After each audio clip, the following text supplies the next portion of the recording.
Hi friends, welcome to Shamees kitchen. എല്ലാവർക്കും സുഖമാണല്ലോ. ചപ്പാത്തി, പൂരി, അപ്പം, ഇടിയപ്പം, ദോശ എന്തിൻ്റെ കൂടെ വേണമെങ്കിലും നല്ല സൂപ്പറായിട്ട് സാലഡ് എടുക്കാൻ പറ്റുന്ന നല്ലൊരു മുട്ടക്കറിയുടെ റെസിപ്പിയാണ് കേട്ടോ നമ്മളിന്ന് തയ്യാറാക്കുന്നത്. ഈ വീഡിയോ ഇഷ്ടമായാൽ ഇതൊന്ന് ലൈക്ക് ചെയ്തേക്കണേ. കൂടെ തന്നെ സബ്സ്ക്രൈബ് ചെയ്യാനും ആ തൊട്ടടുത്ത് കാണുന്ന ബെല്ലൈക്കനിൽ ഓളും മറക്കാതെ ഒന്ന് പ്രസ് ചെയ്തേക്കണേ. എന്നാൽ ശരി, നമുക്ക് എങ്ങനെയാണ് തയ്യാറാക്കുന്നതെന്ന് വേഗം ഒന്ന് കണ്ടു നോക്കാം. നമ്മുടെ ഈ മുട്ടക്കറി തയ്യാറാക്കി എടുക്കാനായിട്ട് ഞാനിപ്പോൾ ഒരു കുക്കർ ഒന്ന് അടുപ്പത്തേക്ക് വെച്ചിട്ടുണ്ട്. അതൊന്ന് ചൂടായി വരുന്ന സമയം ഇതിലേക്ക് നമുക്ക് ഒരു 2 ടേബിൾ സ്പൂൺ അളവിൽ വെളിച്ചെണ്ണ ചേർത്ത് കൊടുക്കാം. എണ്ണ ഒന്ന് ചൂടായി വരുന്ന സമയം ഇതിലേക്ക് ഇനി വേണ്ടത് ഒരു 2 ഏലക്ക, ചെറിയൊരു പീസ് അളവിൽ കറുവാപ്പട്ടയും 3 ഗ്രാമ്പും ഒരു തക്കോലും എടുത്തിട്ടുണ്ട്, അത് ചേർക്കുകയാണ്. കൂടെ തന്നെ ചെറിയൊരു പീസ് അളവിൽ ഇഞ്ചി ഒന്ന് ചെറുതായിട്ടൊന്ന് അരിഞ്ഞെടുത്തിട്ടുണ്ട്, അതും കൂടി. കൂടെ പിന്നെ വേണ്ടത് ഒരു 4-5 വെളുത്തുള്ളി ചെറുതായിട്ടൊന്ന് അരിഞ്ഞെടുത്തിട്ടുണ്ട്, അതും കൂടി. ഇഞ്ചി വെളുത്തുള്ളിയുടെ പേസ്റ്റ് ചേർക്കരുത് കേട്ടോ, ഇതുപോലെ അരിഞ്ഞു വേണം ചേർക്കാനായിട്ട്. എന്നിട്ട് നന്നായിട്ട് നമുക്കൊന്ന് വഴറ്റി കൊടുക്കാം. ഫ്ലെയിം ഒന്ന് മീഡിയത്തിൽ വെച്ചിട്ട് നല്ല രീതിക്ക് ഒന്ന് വഴറ്റിയെടുക്കാവുന്നതാണ്. ഇതൊന്ന് ചൂടായി വരട്ടെ.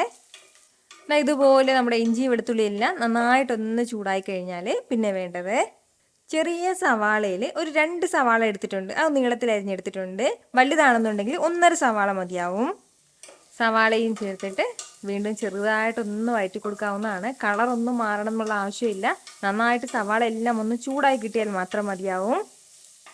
ഇതുപോലെ ഒരല്പസമയം ഒന്ന് വഴറ്റി കൊടുത്ത് നമ്മുടെ സവാളയൊക്കെ നന്നായിട്ടൊന്ന് വഴണ്ട് കിട്ടിയിട്ടുണ്ട്. നല്ലതുപോലെ കളർ മാറുന്നതിന് തൊട്ട് മുമ്പുള്ളൊരു സ്റ്റേജാണ്.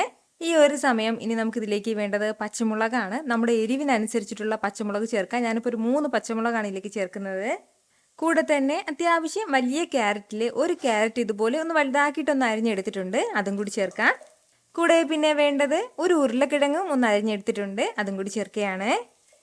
ഇനി ഇതിലേക്ക് നമുക്ക് വേണ്ടത് ചെറുതായിട്ടൊന്ന് ചതച്ചെടുത്ത കുരുമുളകും കൂടിയാണ്. 1 ടീസ്പൂൺ അളവിൽ കുരുമുളകുണ്ട്, അതും കൂടി ചേർക്കുകയാണ്. കുരുമുളക് പൊടിയാണെന്നുണ്ടെങ്കിൽ ഒരു 1/2 ടീസ്പൂൺ അളവിൽ ചേർത്ത് കൊടുത്താൽ മതിയാവും.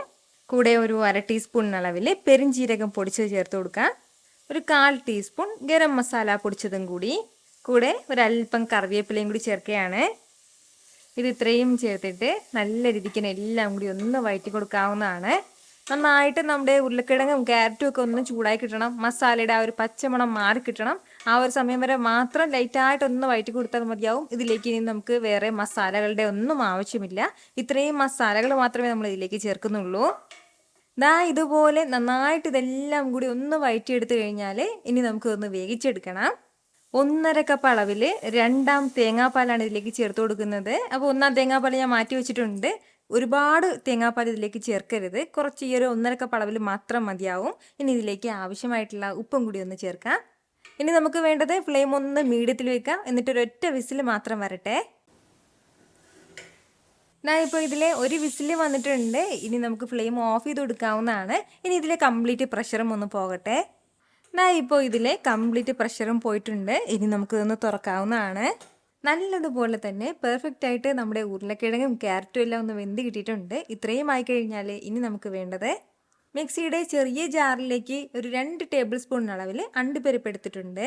ഇതിലേക്ക് നമ്മൾ നേരത്തെ മാറ്റി വെച്ചിരുന്ന 1 തേങ്ങാപ്പാൽ, 1/2 കപ്പ് അളവിൽ 1 തേങ്ങാപ്പാലും കൂടി ചേർത്തിട്ട് നല്ലതുപോലെ സ്മൂത്തായിട്ട് ഒന്ന് ബ്ലെൻഡ് ചെയ്തെടുക്കാം. നല്ല സ്മൂത്തായിട്ട് അരച്ചെടുത്ത തേങ്ങാപ്പാൽ നമുക്ക് ഇതിലേക്കൊന്ന് ചേർക്കാവുന്നതാണ്. ഇനി നമുക്കിതിലേക്ക് മുട്ട ചേർക്കാവുന്നതാണ്. ചെറുതായിട്ടൊന്ന് വരഞ്ഞിട്ട് വേണം മുട്ട ചേർക്കാനായിട്ട്. ഒരു 6 മുട്ടയാണ് ഞാനിപ്പോൾ ഇതിലേക്ക് എടുത്തിട്ടുള്ളത്. ഇനി ഇത് നന്നായിട്ട് ഒന്ന് ചൂടാക്കി കിട്ടട്ടെ. ഫ്ലെയിം ഒന്ന് മീഡിയത്തിൽ വെച്ചിട്ട് നല്ല രീതിക്ക് ഒന്ന് ചൂടാക്കി എടുക്കാം. തിളപ്പിക്കേണ്ട ആവശ്യമില്ല, തിളയ്ക്കുന്നതിന് തൊട്ട് മുമ്പ് തന്നെ നമുക്കിത് എടുക്കാവുന്നതാണ്. ഇപ്പോൾ നമുക്ക് കാണുമ്പോൾ തന്നെ അറിയാം നമ്മുടെ ഗ്രേവി എല്ലാം നല്ലതുപോലെ ഒന്ന് കുറുകി കിട്ടിയിട്ടുണ്ട്. അപ്പോൾ ഈ ഒരു രീതിക്ക് വേണം കേട്ടോ നമ്മൾ തയ്യാറാക്കി എടുക്കാനായിട്ട്. എന്നാൽ ശരി, നന്നായിട്ട് ഒന്ന് ചൂടായി വരട്ടെ.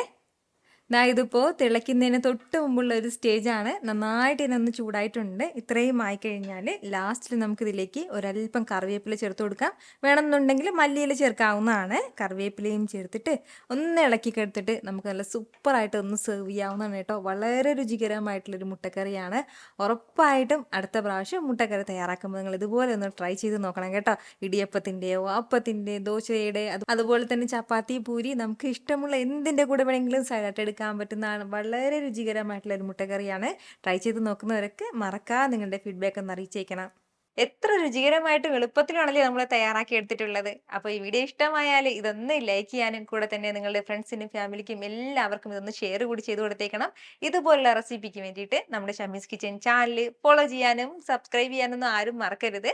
വീണ്ടും നല്ലൊരു ഉഷാർ വീഡിയോ ആയിട്ട് നാളെ കാണാം. അതുവരേക്കും എല്ലാവരും ഹാപ്പി ആയിട്ടിരിക്കുക, സന്തോഷമായിട്ടിരിക്കുക, എല്ലാവരും സേഫ് ആയിട്ടിരിക്കണം. Take care dear friends. Tata.